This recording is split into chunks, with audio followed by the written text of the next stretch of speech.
Hi, all. Here we are with episode 156. That, my friends, means 3 full years of doing the show. When I started all this, I never imagined that this show would turn out to be listened to in 94 countries. And I never thought it would put me in touch with so many amazing people. Speaking of which, I got to give a shout out this week to Ed C. Ed, thank you very much for buying me some virtual coffees. That has paid for the spokes that I popped last week. Ed C., thank you very much. You're a superstar. Thank you. Means a lot. Hearing from all of you saying you're using the show to plan your Hokkaido trips and rides really does keep me going. It's always a trip for me hearing from you all out there. It gives me inspiration to keep going. And the show itself has kind of given me inspiration to keep getting out there. I started the podcast to talk about cycling in Hokkaido, but I don't know, somewhere along the way, the podcast kind of started pushing me to go out and experience even more of Hokkaido. As I'm sure you know, I've lived here for 27 years, and sometimes when you live in a place, you kind of take it for granted. You don't really care about the history. You don't take the time to read the signs because they've just always been there. They've just always been a part of the background. Well, this show and all of you have really, really helped me learn so much more about this beautiful island. I mean, the story of how Josanke came to be what it is. The modern naming of Hokkaido from originally being called Eizo, the Ainu history and culture, and just so much more have all been discoveries for me that I might not have made if it weren't for the bike, this show, and all of you. Not to mention all the stuff I've learned about bikes, bike maintenance, bike shops, rentals, and even Japanese culture. I've learned so much about over the past 3 years of doing this show. And while I'm being so grateful, there's over the last few weeks, over the last couple of months, actually, there's something I'd like to share with you. And I really hope you take it to heart. I really hope you take it quite seriously. I'm very, very grateful for my health, which is good. And long may that continue for me and all of you out there. Now, every year, my work affords us a medical checkup, and I think it's a very important thing to do. And each year, I find it kind of a challenge to try and improve my numbers, cholesterol, weight, liver function. I don't know. Eyes. Although my eyes aren't good. Whatever it is, I try to improve my numbers and everything each year. And this year, we get the results just before summer vacation each year. But this year, my numbers were the best ever. Like my heart, cholesterol, white blood cells, red blood cells, all of it were the best I have ever recorded. But I still managed to get an overall D ranking. And that's not very good, folks. I'm going to spare you some of the gory details, but there was a potential problem with some of my plumbing. Okay. So I went to get it checked out. You get a further checkup if you get yellow carded like that, right? Turns out I needed an endoscopy and a colonoscopy. Okay. So I'm at the clinic. My wife was with me, kind of helping me out. But have you guys ever gone through this? I mean, well, it wasn't that of a torment or torture at all because I got put right out. But holy smokes, whatever that formula is that they give you to clean you out before they before they go in. Oh my Lord, that stuff is amazing. I mean, wow. I've never been so clean inside in my entire life. but but again, sorry folks, let's go less details. And as I kind of just stated, I opted for the general anesthesia, and that was also amazing. That's the first time I have ever been put out like that. But wow, I mean, the nurse told me they were injecting the good stuff, and then the next thing I knew, they were waking me up. My wife was in the room. The clocks had all mysteriously changed time.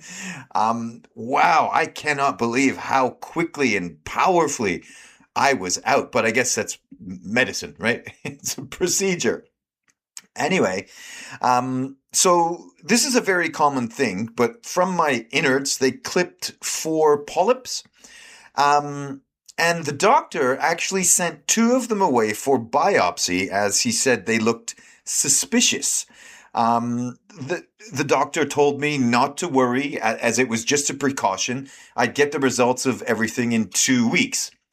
Now, just a precaution or not, waiting 2 weeks for results from scary words like biopsy. I mean, over 2 weeks is a long time. I mean, dark thoughts creep into your head. I mean, no matter how logically the doctor said it's just a precaution. Yeah, you'd be a monster if if dark thoughts didn't creep in at some point through that, right? But anyway, this was also prime mid-summer vacation, and because my innards have been kind of sliced and diced, that's a bit dramatic, but I have been cut open in my plumbing, right? So I was under doctor's orders to stay away from spicy food, alcohol, and worst of all, I was under doctor's orders to stay off the bike for a full week while my innards heal, right? Because you don't want to jump on the bike, and the nature of cycling, the bouncing around, it kind of jumbles up bounces around your undercarriage, right? So I could have cut something open. There could have been bleeding. So, the doctor said no cycling for a full week. So I followed the doctor's orders, but it was absolute prime time summer vacation, and all of my favorite things were just taken away from me. and this all kind of happened shortly after my night on Fugope Beach. I did a solo camp on Fugope Beach, if you recall. So I was happy to get that in. And I did stick to doctor's orders, right? Then after the week passed, everything felt fine. There was no bleeding and no anything. So I was back on the bike. And then 2 weeks passed, and we went back to the docs for the results. And I knew right away that it was all good from the doctor's tone. He was very upbeat from the get-go. So I got the all clear. There were no worries. Whatever looked suspicious turned out to be nothing. There's no cancer. I'm totally healthy. But again, waiting for that result for 2 weeks can play with your head. So yes, I am also very, very grateful for my health. But if it had been anything, it would have been a very early catch. And early detection really is key in these things. Folks, if you or anybody you know is going through something heavy, absolutely, my heart goes out to you. I mean, God knows, I went through it with my own mother, and close friends as well. I wish you and whoever's going through the tough time, I wish you the very, very best of luck. May you come clear of everything with flying colors. But kind of the message I kind of want to send with this episode of the show, folks, if you want to save yourself some pain and suffering, and if you want to save your loved ones from watching you go through hard times, please get regular checkups. We all know people who haven't gotten things checked, and their story, unfortunately often doesn't end well. And also, folks, maybe you're a 20-something out there with an with an indestructible body. You guys too, please also get checkups. You don't know what's coming.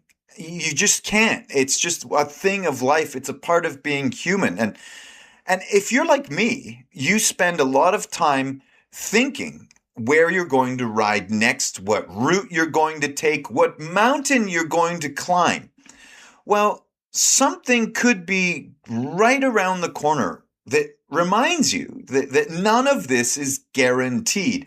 It can all be taken away like that in an instant. I mean, I was fine.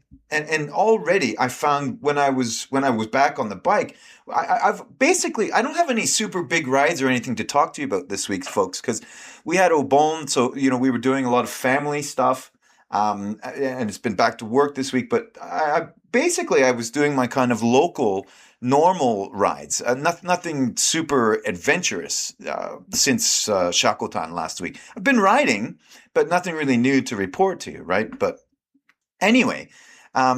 Just please go get regular checkups. And again, it's probably meaningless. If you're in your 20s, yeah, you're indestructible. Your body's working the way it should. But please, folks, remember, if you get a whiff of something being out of the ordinary, go get it checked, because you could be saving yourself and your loved ones a lot of heartache down the road. Okay, right. So here in Japan, folks, that's Obon over and done with. And we had a really good time with the family down in Noboribetsu and Mururan. But again, that's all over. This week, the country has been back to work. Boo! And again, yeah, I've gotten some good rides in. Nothing special. Again, back to work. But overall, I think this year has been a really great year out on the bike. Again, meeting all you great people out there is the best. And I've been to some amazing spots here in Hokkaido. Of course, just last week I was in Shakotan. Earlier in the summer, I went out to Shiretoko, Lake Kusharo. I rode up the Bihoro Pass. Of course, all my local rides. We've been out to Kuriyama. And there's a lot more to come, folks. This year, there is a lot more cycling, a lot more places to be explored. And this weekend, I am really, really looking forward to Brad Bennett's Freewheeling Cycling Festival in Furano. This event is what I've been most looking forward to this year. This is going to be a lot of fun. There's going to be all kinds of cool stuff there. There's going to be a wooden bicycle artist named Daisuke from Higashikawa. Super Gaijin and Son from Tokyo will be on stage. There will be a flea market. Burn Helmets will be there. The Pow Bar people will be there. I will be there interviewing people for future episodes of this podcast. And of course, there will be cycling. Last but not least, folks, each day the rides cost, there's going to be 2 rides, Saturday, Sunday.